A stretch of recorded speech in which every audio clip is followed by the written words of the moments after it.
What's up, guys? I'm Justin Davis. Over 10 years of FPV experience, and today, the king of Cinewhoops is back.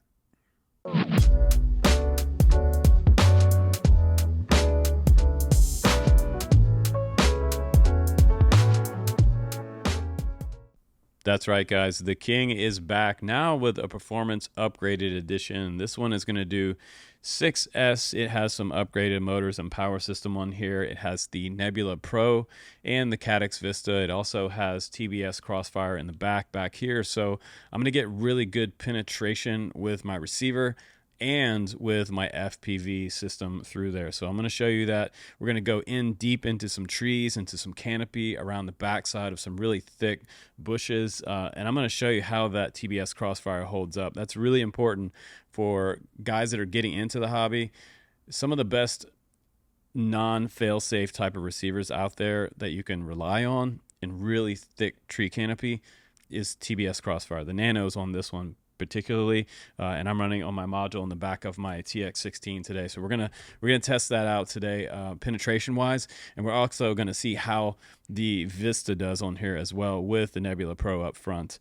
But I'm gonna show you both today. I'm gonna show you the DVR and I'm gonna show you the GP9 on board from Flywheel. So we're gonna put it deep into the trees, and hopefully I don't fail safe into the blackberries, because if you live in Oregon, you know that the blackberries here are, sometimes can be 10 feet tall, and I have to carry around a machete with me just in case I do fail safe into those blackberries. So wish me luck on this flight test today, and we'll see if we make it back in one piece without bleeding. So I'm going to go ahead and put it up in the air for you guys. We'll do a flight test, then we'll come back into the studio, and we'll put this one on the bench, and I will show you what the Cinelog 3.5 Performance Edition is all about.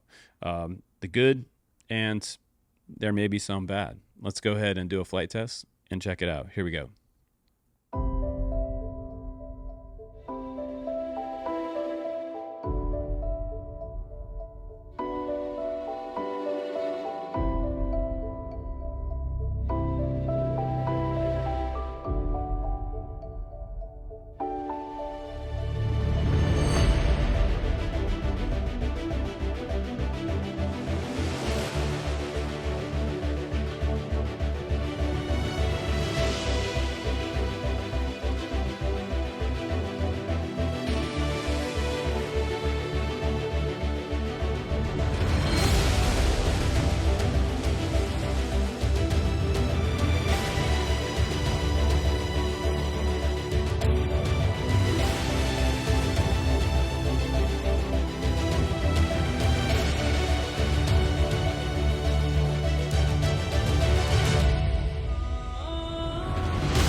Okay, guys, welcome back from the flight test. Let's just jump right into this. You know, if you're looking for a Cinewhoop that can still handle a GoPro Hero 10, 9, or 8, and you want to do fast flying, I feel like this is probably one of the best choices for you if you want to do some chase type stuff. If you want to fly this with a GoPro and chase a drift car, you could do that. If you want to chase a motorcycle with a Cinewhoop, you could do it with this one. And I feel like the point of this power system is to give you the extra power that you need with 6S, a little bit larger motor, and be able to get the speed and the performance that you want and still be able to carry the Hero 10 with something in the Cinewhoop format. And that's kind of what this one's all about. It's still being able to carry a much larger camera and get lots of speed like you would with a larger type quad. Now, if I was going to chase drift cars, I'd probably be doing it with a 6-inch FPV race drone. But I know there are guys out there who are using the same type of setup for chasing monster trucks. They're doing drift car videos, all kinds of stuff. So if you're one of those guys, my biggest suggestion to you is get the GP9 or the GP10 naked series. Any type of naked series action camera on there, it's just going to give you even a little more speed out of this quad, because it's not going to be weighed down as much by the extra payload. So that's my first advice to you. If you're going to buy one of these, fly it with the decased GoPro, or otherwise known as the naked style GoPro.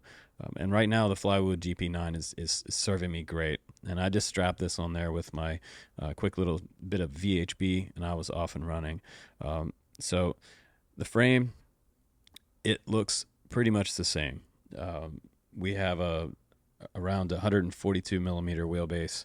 It is sort of a stretch X type design. It has the camera sticking out front. Obviously, in the DVR with the camera, you're not going to see any of the props in view, or the frame. The prop guards are not going to be in view. I think the biggest benefit of this style design versus some of the other Cinewhoops out there is that this one is way simpler. It has that 3 millimeter top plate here it has beveled 3K carbon fiber.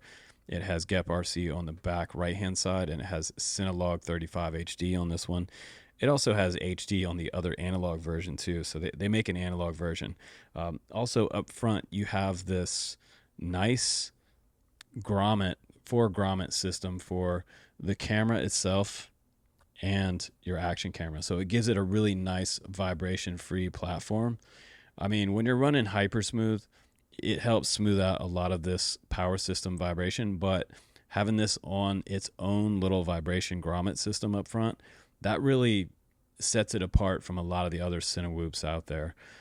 This really reduces a ton of vibration for professional type video, if that's what you're looking for. If you want to make a Netflix style video and come back with some super pro stuff, you could do that.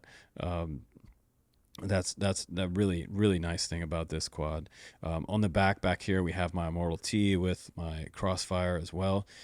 We also have underneath the Caddx Vista right here, we have a F7 flight controller this time around. So they've upgraded to an F722 45 amp ESCs running these SpeedX motors.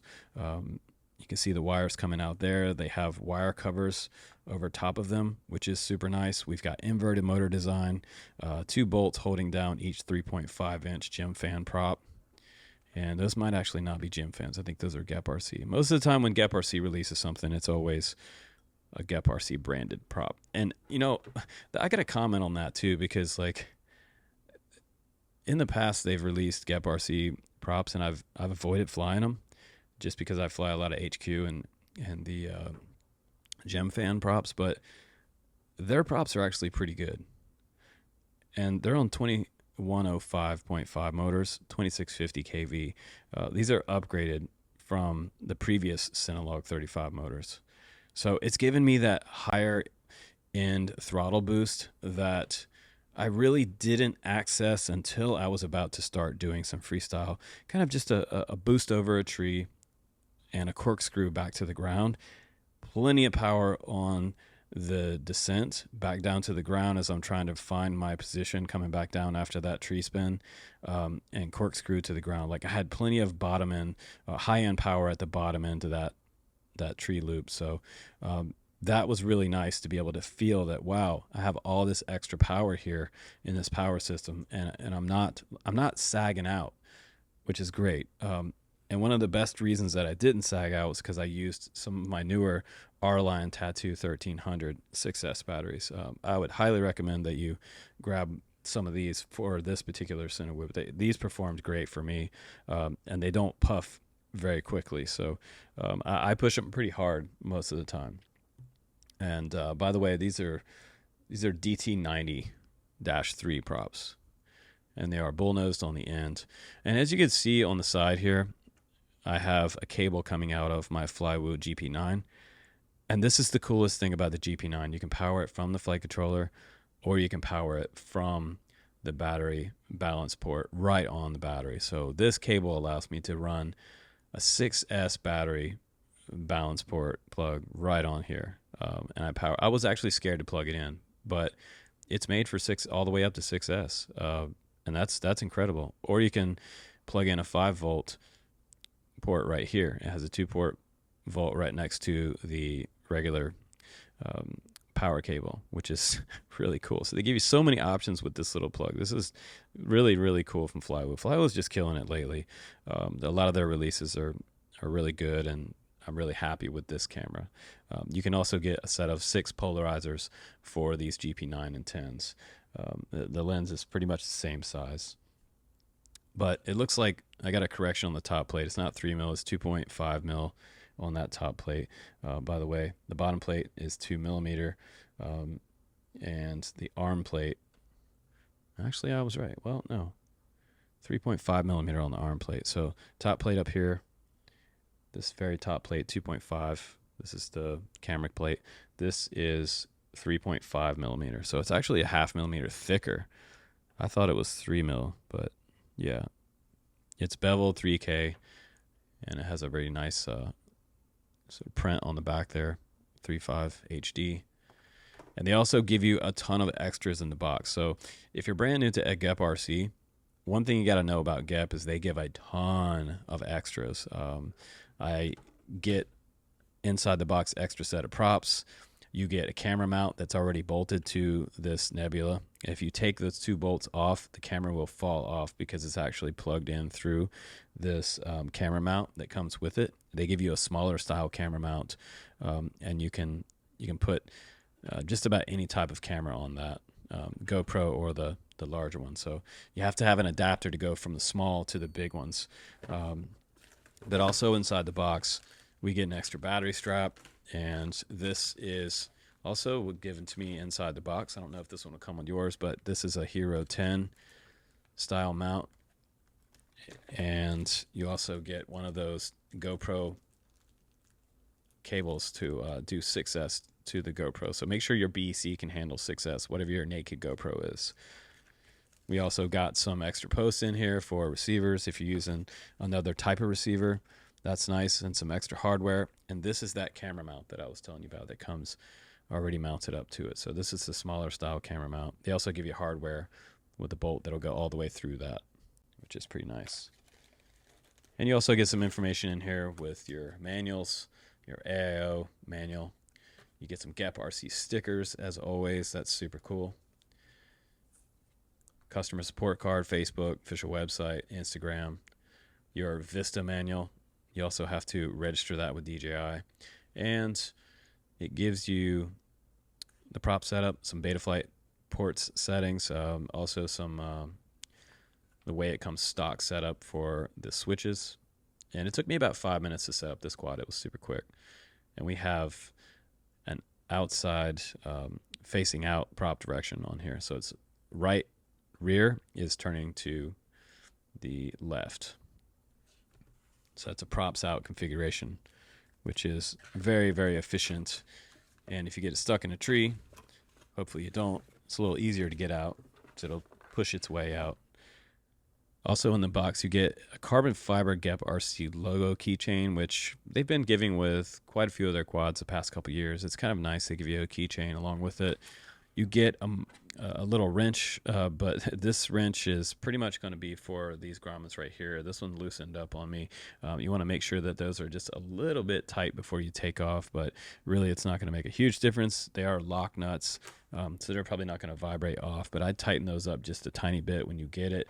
You also get another little wrench here as well, and you get a second bottom bumper piece of 3M foam. This is nice for coming in for those hard landings. You want to make sure you put that on there before you take yours off and land on concrete. They also give you an extra battery pad as well, which I think is super nice, and some extra M2 hardware. They give you a pack of 2 there, and we get some M2 7mm. This is 8mm here, and they give you 4 extra grommets. In the past, sometimes these grommets do get kind of cut or have shears in them, or they just come apart. So it's nice that they give you an extra pack of those in there. And we also have a little bit longer battery strap. If you're using something like, say, a 550 6S, this strap will fit that. So it's nice that they accommodate this much larger 6S battery, so that you can get around a 10-minute flight time with a 6S 1550 mAh battery. So obviously, guys, my final opinion on the Cinelog 35 Performance Edition, it's good. It's 2 thumbs up. I didn't have any problems with it. It didn't wash out. It didn't tumble on my flips and rolls. It will freestyle. I would say it will do mild freestyle, but it freestyles way better than 90% of the other Cinewhoops I've tested this year with this camera on it. Now, if you put the Hero 10 on there, it is possible that this F7 flight controller might have some kickback from the extra weight of this. This is so much extra weight on here, so I would kind of advise against putting this one on there if you're going to freestyle. If you're going to freestyle, just stick to the naked style GoPro. So performance was great.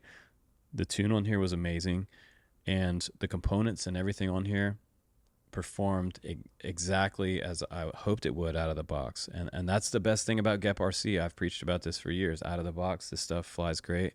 The tune is nice. The hardware is nice. Gep RC just keeps giving you releases that are quality, and that's what we're looking for. If you're going to spend $300 to $400 on a Cinewhoop, you want to have something that's going to hang on the wall, look good, and fly good, and just be able to last for years. This is something that you could buy that'll last for years. I guarantee it. As long as you take care of this, this will take care of you. And I would put this on my number one spot right now for a Cinewhoop in late 2022. This one is the one to get, and we'll see what iFlight RC does coming up to see if they have anything that could compare to the performance edition of the Cinelog 35. I'll be waiting, and I'll be ready to test it when it comes out. So my suggestion to you is grab one of these, grab some 1300 6S batteries and that Flywood GP9 or the GP10, and you're going to have like the freaking ultimate setup. Run Crossfire on there or ELRS, and I believe there's also the Walk Snail version as well coming out for this. So 3 different types of camera systems and a bunch of receiver options and 6S. This is the way to go. Decased all day. But thanks again for watching my honest reviews, guys, and I appreciate you. If you want to grab one of these, please do that from my link, because that really does help our family and keep the channel going and keeps me airborne and testing new stuff for you guys every day of the week. I'm here for you. So I appreciate you, and I will see you on the next one. Take care, guys.